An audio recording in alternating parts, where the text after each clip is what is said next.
So our first speakers today, I'm really honoured to present Aunty Geraldine Atkinson and Marcus Stewart from the First Peoples Assembly. The First Peoples Assembly of Victoria is a voice for Aboriginal communities across the state, representing them in the next phase of the treaty process. We're really honoured to have both Aunty Geraldine and Marcus presenting us to us today. Aunty Geraldine Atkinson is a proud Bangerang and Wiradjuri woman and the co-chair of the First Peoples Assembly of Victoria. For over 40 years, Geraldine has been instrumental in driving government policy and reform in Aboriginal education. From starting in the field as an Aboriginal teacher's aide in 1976, Geraldine moved forward to become the president of the Victorian Aboriginal Education Association, a role she has held since 1999. Marcus Stewart is a Nira, illim, bulluk man of the Taungurung Nation and co-chair of the First Peoples Assembly of Victoria with Aunty Geraldine. Prior to being elected to the Assembly, Marcus was the Chief Executive Officer for the Federation of Victorian Traditional Owners Corporations, a position to which he was appointed in 2017. During his time at the Federation, he oversaw that peak body's call to state government to pledge $63.4 million towards a treaty readiness package, which would ensure traditional owner groups could prepare for treaty engagement and negotiation processes. So I'll hand over to Aunty Geraldine and Marcus, if I can, acknowledging that we are running at the moment 10 minutes behind schedule. So I'll you guys will receive the message when you're just before your 30 minutes is up, and then we'll hopefully have some time for questions. So thank you very much, guys. Okay, thank you very much, Ross, for the introduction.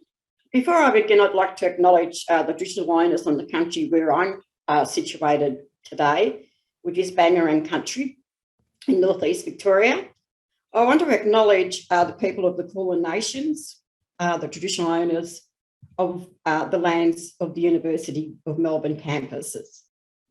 I want to pay my respects to their elders and all elders throughout Victoria, whose generations of struggle and sacrifice has brought us to the point we are today. I believe it's critically important to remember all those hard-won battles and the activism of those leaders that have come before me. Activism is a constant exercise of energy. It ensures that our collective rights of self-determination are respected, and it's important that we realise the baton is being passed on from generation to generation. We need to be both ready to seize opportunities that come our way and be willing to push and sustain momentum to create our own opportunities. I just want to say to you guys, thanks very much to the Indigenous Knowledge Institute for inviting Marcus and myself today to be with you at the University of Melbourne, although we are connected through technology. And I too want to acknowledge the esteemed panels of people that you have speaking today. As you said, Ross, this day is today the International Day of the World's Indigenous People. It's that, a day to celebrate, a day to stand strong, a day to smile, and a day to reflect. It's a day to be proud of our communities and our hard work and to share our pride with others. As you said, my name is Geraldine Atkinson and I am an Aboriginal woman, a very proud Aboriginal woman. As you said, I'm Bangerang and Wiradjuri, and I work alongside Marcus Stewart, who is also co-chair of First Peoples Assembly of Victoria. You mentioned my education and background. It's been a lifelong journey. It was about driving education reforms in Aboriginal education in Victoria. I've worked for over more than 40 years in that space. So you're up from early childhood to secondary to TAFE to university. So there's not a part of the education system in this state that I haven't dipped my toe into and worked towards reforming. I am the proud President of the Victorian Aboriginal Education Association, Incorporated. I am passionate about making sure that education systems and classrooms respect culture, strength and differences, that do not misinterpret our young Aboriginal children, but instead lift them up to be full and to the whole potential, ensuring they embody their culture, that they can speak their own languages and that they can certainly pursue their own dreams. I know there are many Indigenous people here today in this room, and there are even more watching through this live stream event. My culture, as with many around the world, we like to provide a cultural introduction. I think it helps to centre and place people within our communities. I said earlier, my ancestors come from the northeast part of what is now Victoria, so close to the banks of the Murray River, and even closer to the Goulburn River, where it is often hot and where sometimes it can be very dry. My people, the Bangerang people, are called the people of the tall trees. My parents instilled in me the importance of going out and getting an education. My parents wanted this for me and all of their 14 children, to have that education without losing their Aboriginal identity. Today, I think about the lives of my siblings and the trajectories that we've each had. For me, treaty, just like education, is an absolutely fundamental structural reform that is critical for our people to exit the poverty cycle and flourish. My culture is beautiful and a rich one that I want all Victorians to be able to share in, because what we have to acknowledge is Aboriginal and Torres Strait Islander culture is the oldest living culture in the world. I want to say that treaty isn't just a destination, it's a journey that we walk on together, and I sincerely hope that you all will walk with us. Marcus. Thanks, Aunty Jerry. I'd like to extend, I guess, my privilege to be here as well and say it's great to be here. As Aunty Jerry said, and I was introduced earlier, my name is Marcus Stewart. I'm a Nira, illim, bulluk man of the Taungurung Nation, Central Victoria.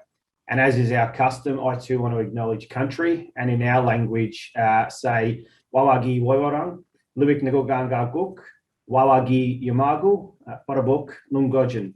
I acknowledge their country, their ancestors, their elders and their people. My people are from the low and high grounds of Central Victoria, or low and high country. We've travelled throughout the alpine regions through the summer. People would be familiar with Mount Buller and Mount Sterling, often known for skiing and snowboarding, known to us as ceremonial grounds, but also places we travelled in summer to feed on the bogong moth, which is part of our stories and also a high source of protein. Aunty Jerry mentioned the Goulburn River, which is known to us as the Wiradjuri, our lifeblood. And part of our significant river systems that connected our country through Seymour to Wealden to Mansfield up until our high country. So I just want to say that all traditional owner groups are different, but we're all connected by common threads, historical, country, obligations to land, families, our kinship systems, and that's something that's important that we pass on to our children. I was privileged enough to be elected to the reserve seat by my nation, the Taungurung Land and Waters Council, back, it feels like a lifetime ago before COVID. And I'm also wanted to be elected co-chair of the First Peoples Assembly. My passion is Aboriginal decision-making being solely in Aboriginal hands, the true sense of self-determination and Aboriginal issues being dealt by Aboriginal people. And traditional owners are best placed to be making those decisions. And that's why we see the treaty journey is critical here in Victoria. But I'll hand back to you, Aunty Jerry. Thank you, Marcus. As you heard, Marcus and I talked, but we wanted to start our speech talking about the principles and values at stake. So the recognition of rights and embarking on a greater journey of understanding and listening. And this is about justice. It's about understanding the true history of what happened in this place, what happened in the northwest and what happened in the northeast, where I live and where my family lived. What happened through the Umarilla Wars and what happened in the place that today most people call Melbourne. What we're about is inclusion, not exclusion, respect, not racism, better education, deeper conversations, celebrations of difference, and a space of power for Aboriginal people to determine their own decisions, their own structures, their own futures, and their own successes. And many of these principles are captured in the international human rights law, in restorative justice theory. The principles can also be expressed in other terms too. When we say sorry, sorry means you don't do it again. Give back what is yours. Tell the truth. The first People's Assembly of Victoria, which I'm co-chair, was established as a self-determining body. Through our structure, which is made up of traditional owners of country in Victoria, we are dedicated to the process of genuine self-determination. We are negotiating with the state government of Victoria a framework for and a pathway to treaties in this state. It's a monumental responsibility, of course, but something to which we will give everything we've got, because justice is long overdue. Today, on the International Day of World Indigenous People, we want to share with you what Aboriginal communities in Victoria are working towards. We want to invite your interest and your input into the process with us. It's truly the biggest opportunity here and now that our communities have ever seen for generations.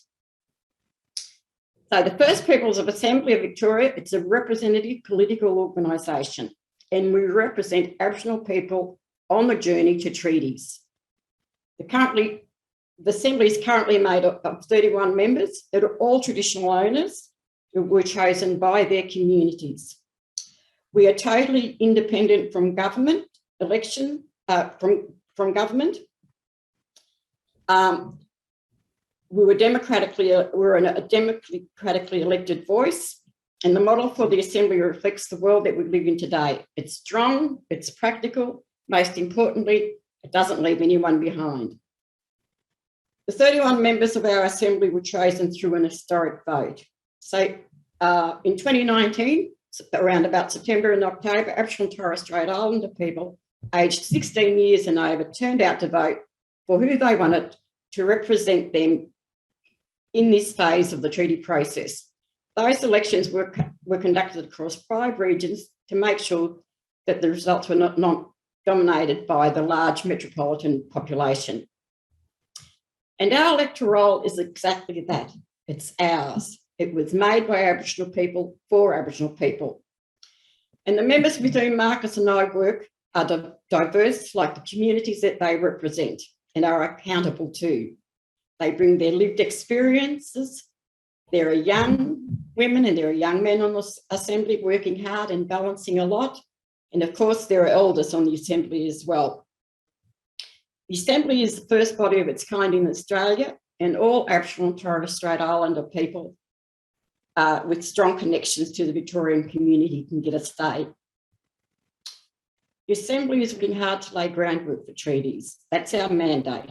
We must work in partnership with the State Government of Victoria to do this, and we're progressing the 3 key streams of work. So one is a statewide treaty, solidifying political power through that process. The other is nation building and local rights through localised traditional owner treaties and economic self-determination. Now, each of these streams requires a constant process of engaging with Aboriginal and traditional owner communities and refining thinking our positions. Treaty negotiations themselves are still a few years off. So the Assembly in its current form is not negotiating treaties, but we are responsible for laying important foundations for the treaty process and listening to the community's priorities, aspirations, and ensuring that we get their feedback. The Assembly is community's voice in this treaty process, and we are accountable to community. With community's guidance, the Assembly has agreed to pursue a statewide treaty for statewide matters and traditional owner treaties for local matters. Today, in broad terms, we are pleased to share with you the broad outline of what this could potentially look like. So with the statewide treaty, so working with government, Aboriginal communities could seek to establish a statewide representative body, a future form of the Assembly perhaps, which exercises self-determination in a range of ways, but also with force of the law.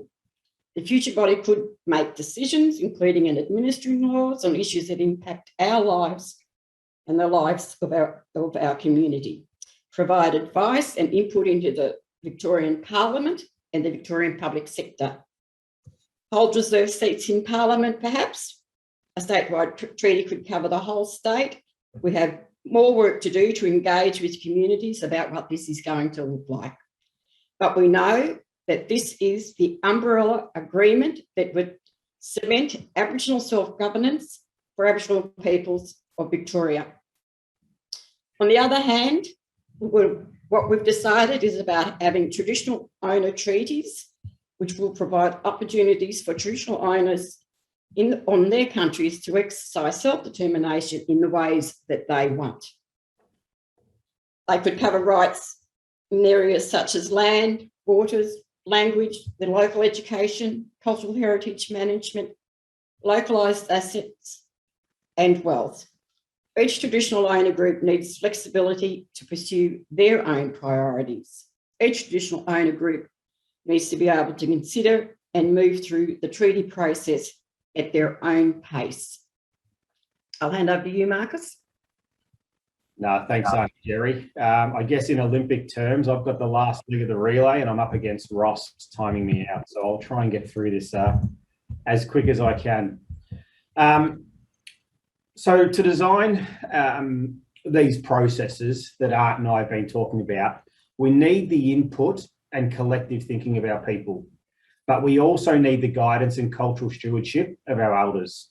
And so through a lot of the work from Assembly members, the Assembly has recently established an interim elders voice that will embed self-determination of our elders in our pathway towards treaty.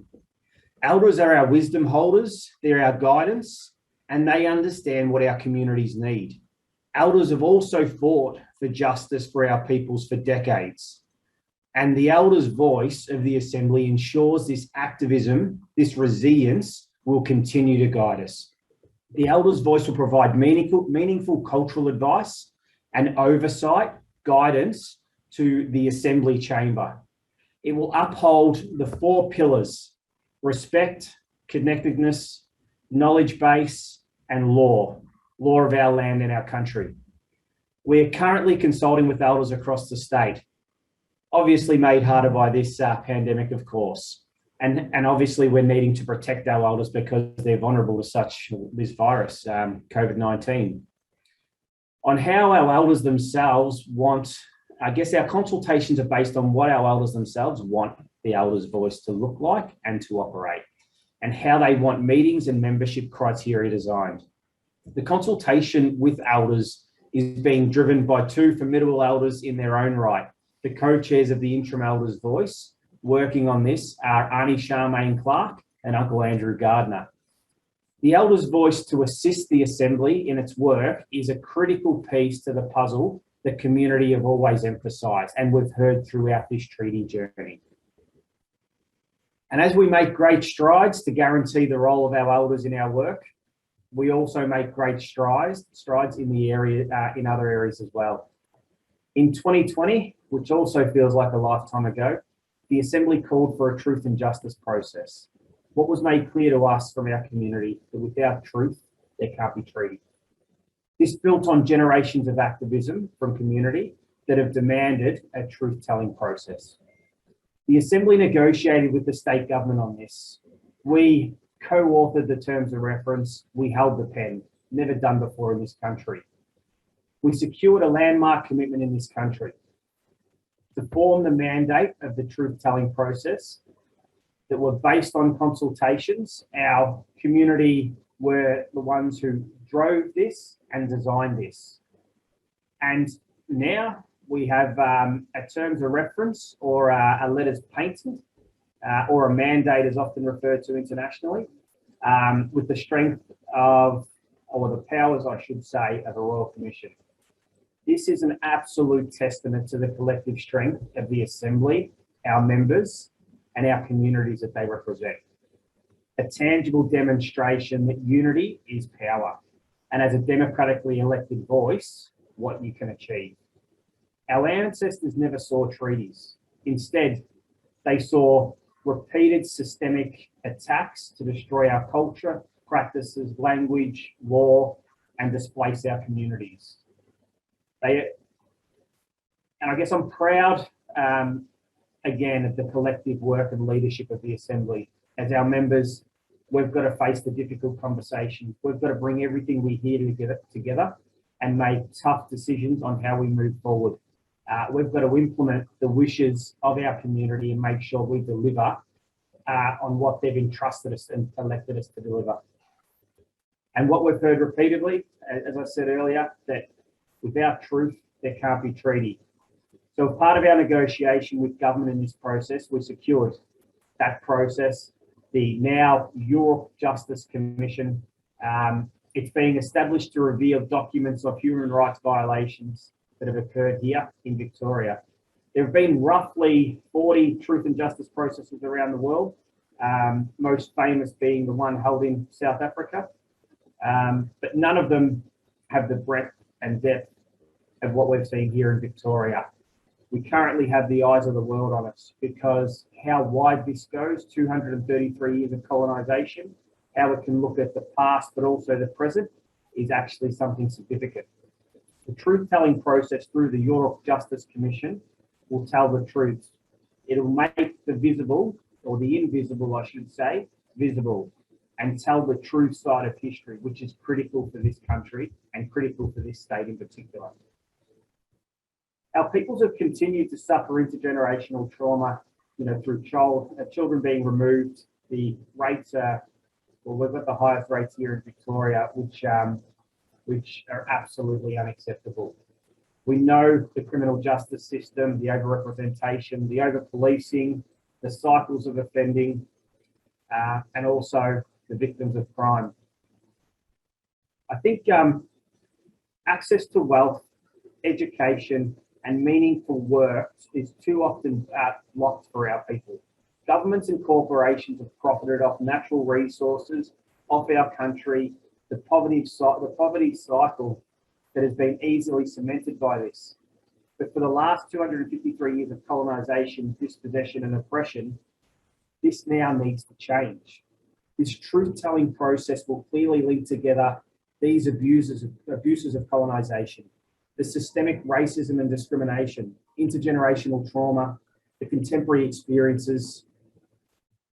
One thing I want to be very clear on though, if education is this country's best pathway to employment, then our community's overrepresentation in the child protection is fast becoming the biggest pathway into the justice system, and something needs to be done. It's failed us for 230 years. It'll fail us today. It's going to fail us tomorrow. That's why treaty is critical with truth-telling to reform these systems and structures that continually disproportionately impact our people. The Europe Justice Commission now has been formally established 2 months ago. Europe means truth in the language of the Wamba Nation, which is spoken in the northwest of Victoria. The Europe Justice Commission is independent both of the state government and the Assembly. The Commission is expected to make detailed recommendations to change laws, policy, education for the better, but also play a pivotal role in informing treaties into the future. The Europe Justice Commission will also run parallel to the treaty process, and it will deliver an interim report around July next year, roughly, that will run for 3 years.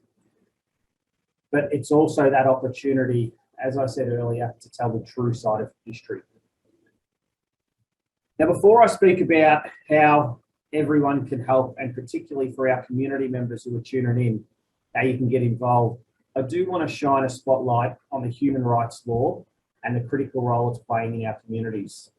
We are all here today at an event, of course, because on this day in 1982, the First Nations Working Group on Indigenous Populations met as part of a subcommittee on the promotion and protection of human rights. Years later, in 2017, after much dedication by Indigenous communities around the globe, the United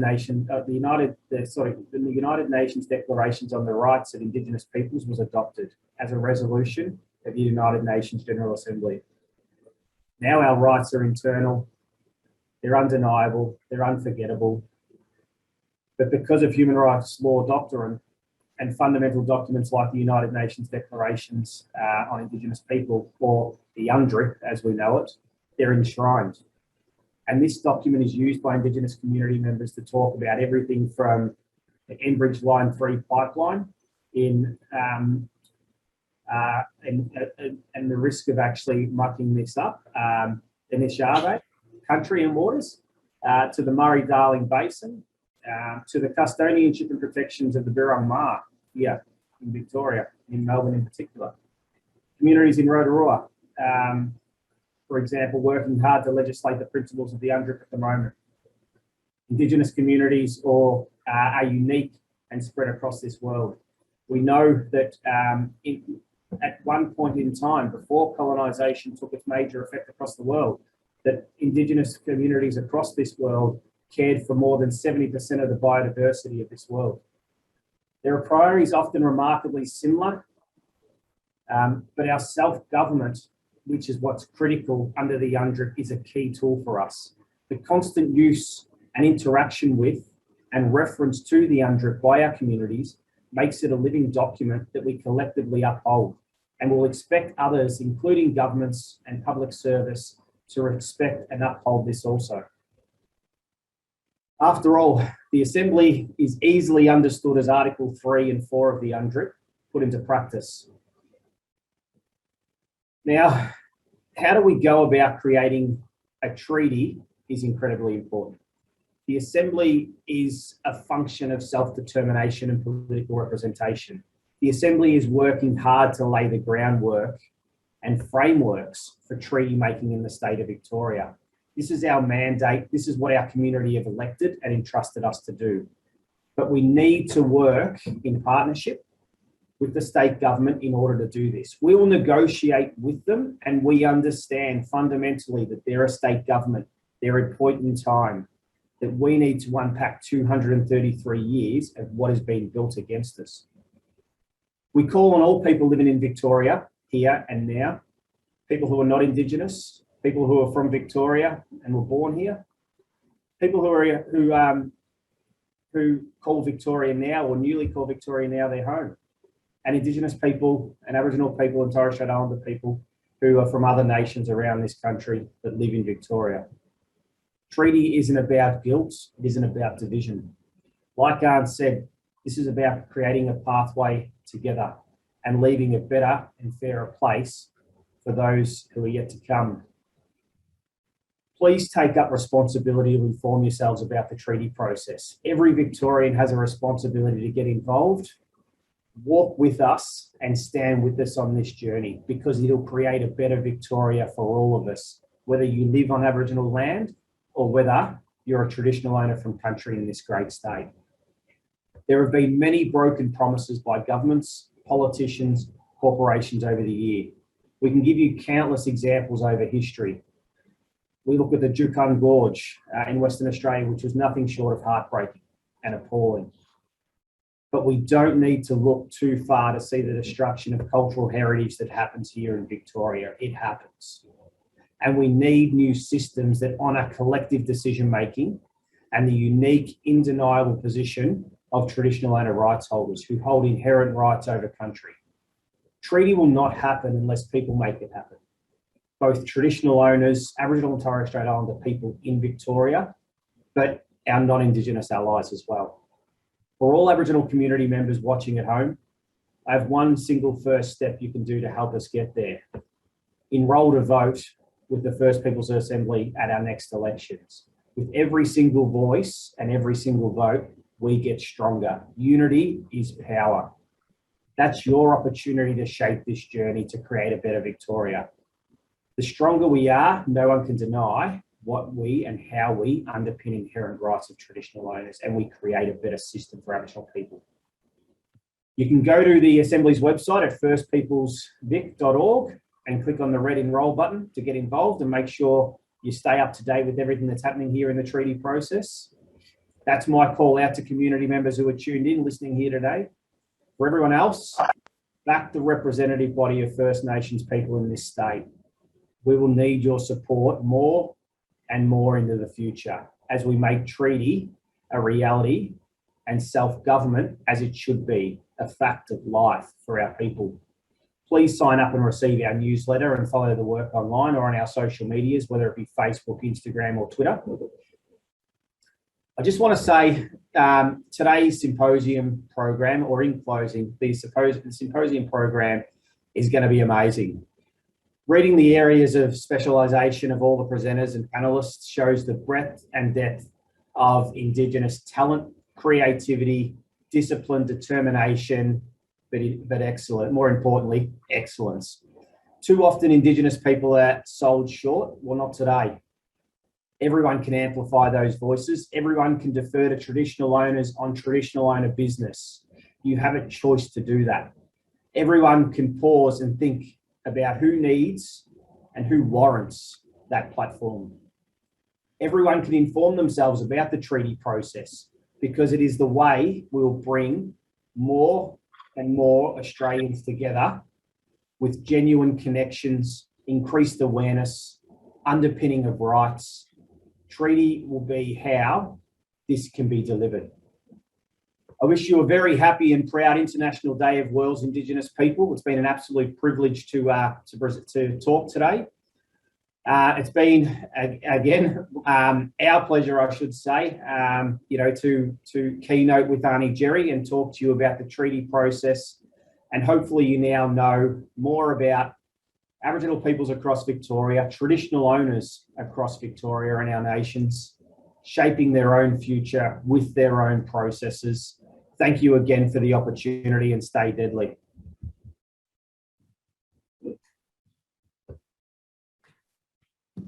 Thanks so much, guys. It's really powerful, and it's just so moving to have this initiative being driven, and then being driven by people like yourselves. It's a really groundbreaking initiative. So I'm really impressed, and it sort of reminds me.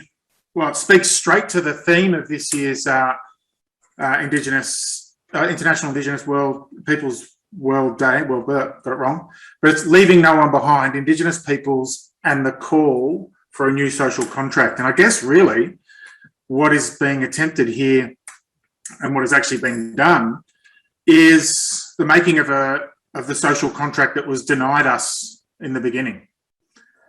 So I think this is just really amazing and great stuff that we're seeing going on here. I've got a couple of questions.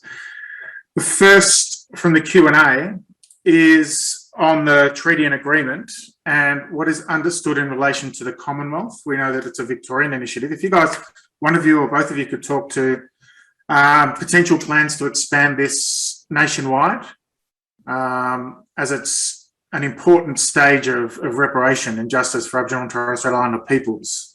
And I guess the next step you would hope would be a nationwide push. Have you had any thoughts on the timing of that, or the reality of that, or the capacity of that? Yeah, I'm happy to jump in unless you want to, Aunt. I think No, you go, Marcus. It comes down to one fundamental issue that we face of why there is no progress on this federally, and while nothing's being done, and we just look at the treatment of the Uluru Statement of how that become a political football, it's the lack of leadership at a federal level. It's the denial of inherent rights of traditional owners across this nation. So once we see a leadership or stronger leadership from this federal government, and basically a lack of pretending of our rights existing, then we can reach peace at a national level.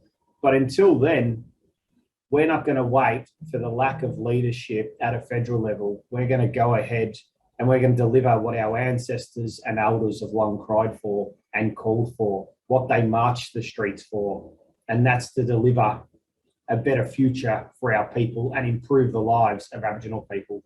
That's why we're going about treaty in Victoria. Yeah, great. That's yeah, I'm a convert. The other thought I had, the other real strength to this process is how democratic it is and how you listen to communities' voices and especially the elders. I just wondered your comment, and I am totally on board that we have one of, if not the leading treaty process globally. Can you talk us through some of the other models that you've looked at and some strengths and weaknesses that have sort of guided your thinking and the way that you've gone about the treaty process in Victoria? Yeah, We've looked at, oh, okay. Well, what we did was we did our research and looked at, sort of internationally what was occurring within the treaty process. We actually visited Canada and the United States. We've had meetings. Because we haven't been able to travel, with international guests, particularly those from the Sami and from New Zealand. So we've looked at all the models that how they've created treaties within their country. And what we decided is that, we've been fortunate because we're able to probably look at what, sort of what was the best and what was the worst of their processes. And what we want to achieve is looking at how we can ensure that we have a treaty process here in Victoria that's going to be democratic, that it's going to be inclusive, and that it's going to ensure that Victorian Aboriginal people, traditional owners, as well as those that lived here all their lives from other nations, have better outcomes in all of those things that Marcus outlined earlier. Yeah, great. Thank you. There's another question on the Q&A. Can you just unpack a little bit more? You made mention, Marcus, or it doesn't matter, Marcus or Aunty Geraldine, about the link to the relevant to the Uluru Statement of the Heart. How interlinked have they? Have you drawn on that statement? Is there any relationship between the way that you're going about your business and that really important statement? I think obviously the processes are separate in what we're doing, and you look at, I think the parallels you draw from the Uluru process and the Victorian process is the extensive and significant amount of consultation that was done in building these processes. They were built from our grassroots community up. They're a representation and reflected of our grassroots activism and advocacy in delivering these processes. And as I said earlier, it's a shame of how the federal government and parliament dealt with the Uluru Statement a few years back. It's a simple ask: voice, treaty, truth. We're doing a little bit different down here. We're doing it as way of sequence. We're doing it how our community have asked and how they've wanted it to be done. But me personally, big believer and strong believer in the Uluru process, and I hope to see that one day that commitment be fulfilled.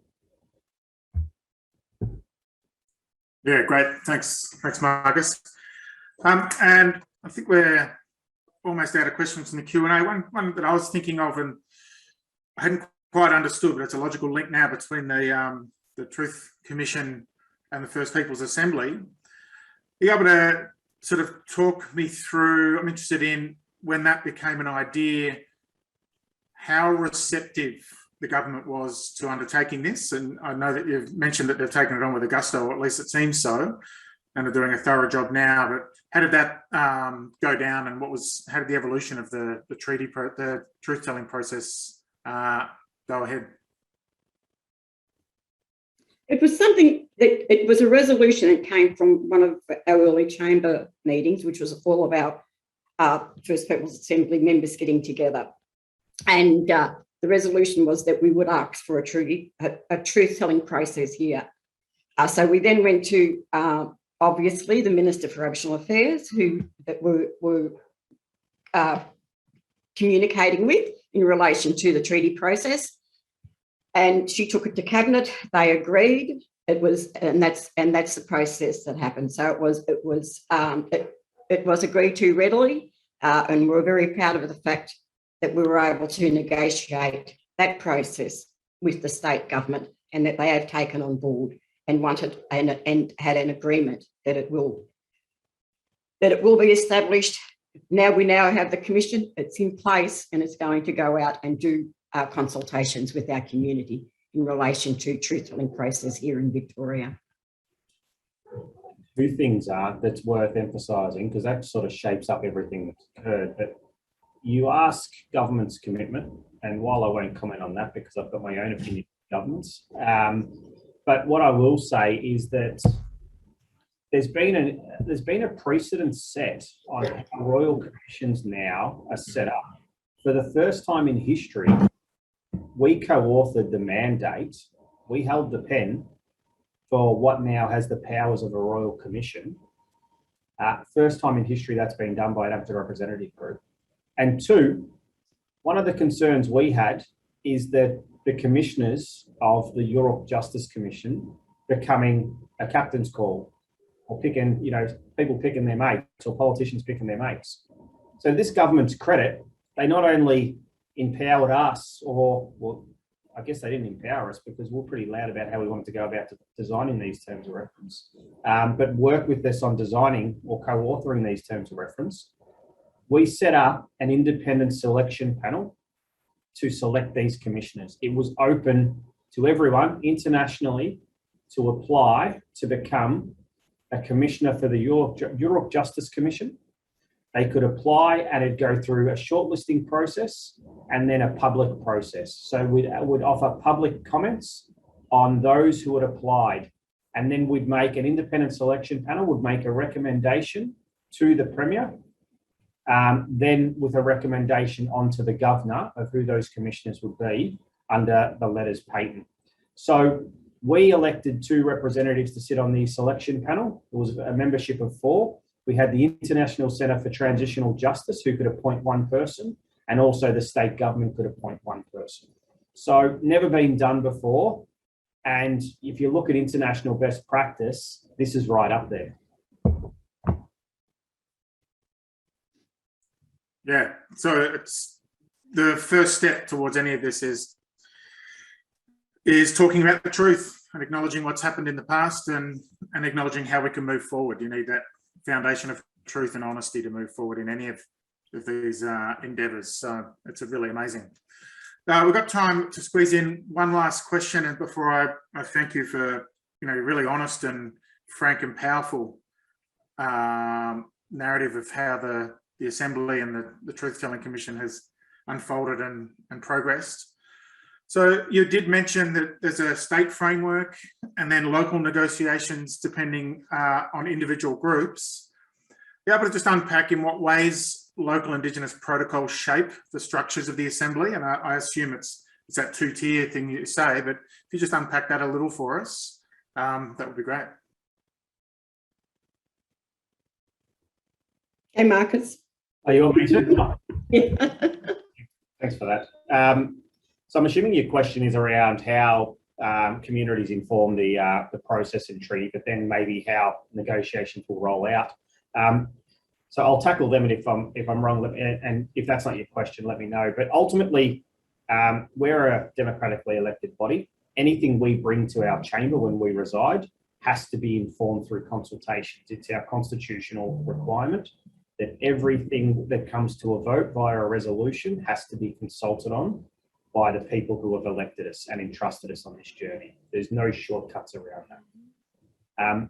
And then what we have decided, and through extensive consultation, is there has to be a hybrid model, a statewide treaty and traditional owner treaties through nation-based negotiations, or however traditional owner groups decide to politically represent and organise themselves. That's some of the work we still have to go through. So ultimately, we're responsible for setting up the framework, which are the ground rules, and how that'll all sort of take shape. Also, a self-determination fund, which is how it'll be funded independently. So The politics are taken out of it from a government point of view, and the budget processes as well. We don't want to be subject, we don't want this process to be subject to budget bids or political goodwill. It should be part of our state's furniture and just roll and happen. So we hope through traditional owner treaties, we see sovereign to sovereign negotiations in the not too distant future. And also we have to look at what a statewide treaty will look like. We're not responsible for negotiating that, but we have to look at how that'll take shape and how that'll be delivered in the aspiration and shape and design of what our community want.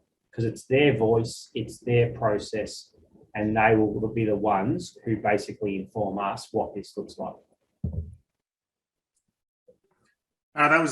You're right, spot on the answer and interpreting the question, Marcus. Thank you. So I'd like to thank you both so much for your keynote and the thoughtful answering of the questions. I couldn't have thought of a better way to start off today's symposium, given the theme, but also given the remarkable process that you guys are leading for us in the community. So thank you very much. It's a shame we're not face to face, because I imagine you would get a really rousing round of applause, and also we all miss the opportunity to engage with you in person and pick your brains. But thank you very, very much for presenting and for taking us on this journey. I really appreciate it. And on behalf of everyone watching.